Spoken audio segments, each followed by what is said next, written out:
যাই করেন দিন শেষে যদি আমাদের দেশের অর্থনীতির অবস্থা খারাপ হয়, আমরা যদি মানে সবকিছু নিয়ে বাজার নিয়ে বা পুরো সিস্টেম নিয়ে কষ্ট করি, তাহলে কিন্তু সবার কষ্ট হবে।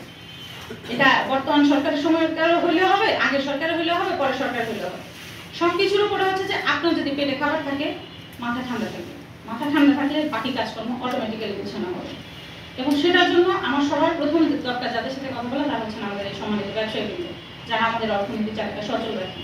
এই জন্য আমি নিজেই আগ্রহ করে আপনাদের সবাইকে ডেকেছি এবং আমি রানা ভাইকে বলছিলাম, যে আমার জাফর ভাইকে বলছিলাম যে যখন আপনারা ডাকবেন আপনারা সবাইকে ডাকবেন, কারণ উপজেলা নির্বাহী অফিসারের কার্যালয় হচ্ছে একটা নিরপেক্ষ জায়গা, দল নিরপেক্ষ, মত নিরপেক্ষ, জায়গা নিরপেক্ষ, ধর্ম নিরপেক্ষ, এনিথিং।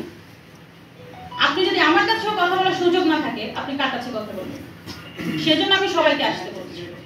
আবার মনে করেন যে আপনারা যদি আমার গত 5 মাসের প্রতিষ্ঠান জেনে থাকেন, সেটা হচ্ছে যে আমি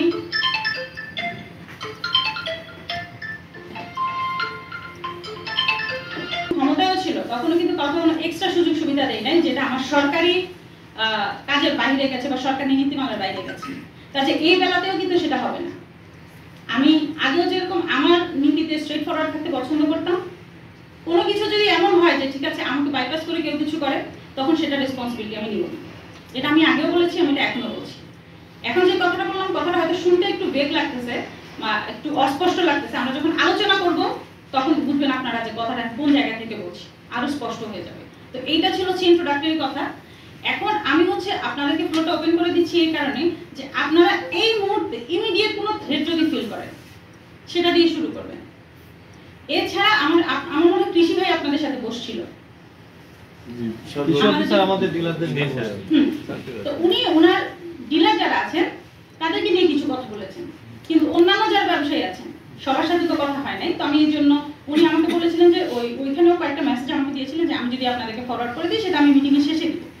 তো এই মুহূর্তে আমি ফ্লোটা ওপেন করে দিচ্ছি যে আপনারা এই মুহূর্তে কোনো থ্রেট ফিল করছেন কিনা। আমি আরেকটু ভেঙে বলে দিই, যদি আপনারা কোনো কিছু নিয়ে সংকোচ বোধ করেন সেখান থেকে বলি।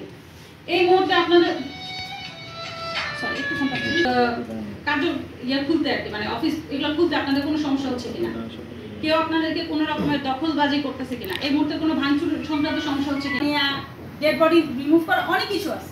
সিআরপিসি তো চেঞ্জ হয়নি, হয়েছে শুধু সেনাবাহিনী ডিপ্লয় করা হয়েছে, দ্যাটস ইট, আর কিছুই চেঞ্জ হয়নি। যেহেতু আমাদের দেশের আইনে চেঞ্জ হয় নাই, চাইলে পুলিশ অনেক কিছু করতে পারবে, সেনাবাহিনী অনেক কিছু করতে পারবে না, ওদেরকে ইনভেস্টিগেশনের ক্ষমতা দেওয়া হয় না। অ্যারেস্ট করে দিয়ে রাখবে কই? অ্যারেস্ট করে দিয়ে শুধু থানা হেফাজতে রাখা যায়, সেনা হেফাজতে রাখার কিন্তু কোনো সুযোগ নেই। ম্যাজিস্ট্রেটের সামনে উপস্থিত করতে হয়।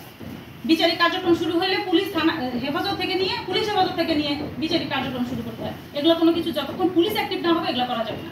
সেনাবাহিনী গিয়ে শুধু হয়তো 2টা বাড়িয়ে দিতে পারে। এটা সেনাবাহিনী জানে বলেই ওরা অনেক ক্ষেত্রে বুঝেও একটু নিরুৎসাহিত হচ্ছে, কারণ বেসিক্যালি কিন্তু ওদের করার জায়গাটা অনেক কম। ওরা বেসিক্যালি একটা ফোর্স হিসেবে কাজ করতে পারবে। আমি কি আপনাদেরকে বুঝাইতে পারছি? এই জন্যই বেসিক্যালি আমি ধরেন সবাই যেভাবে বলতেছে যে সেনাবাহিনী নেমে গেছে এখন দেশ একদিনে ঠিক হয়ে যাবে, বিষয়টা অ্যাকচুয়ালি এমন না। কারণ আইনগত টেকনিক্যাল অনেক ইস্যু আছে, যেটার কারণে চাইলেই অনেক কিছু করা যাবে না। ওনারাও পারবে না, ওনাদেরও দোষ নেই। ওনারা গেল সময় মতো আটকাইলে অপরাধীকে, তারপরে কি করবে? ওনার কিন্তু আর কোনো অথরিটি নেই। থানা যতক্ষণ পর্যন্ত না করবে, ওনাকে হ্যান্ড ওভার না করা পর্যন্ত, তারা ম্যাজিস্ট্রেটের সামনে উপস্থিত না করা পর্যন্ত কোনো অথরিটি নেই। এই জন্যই বেসিক্যালি ওনারা করতে চাইলেও পারবে না।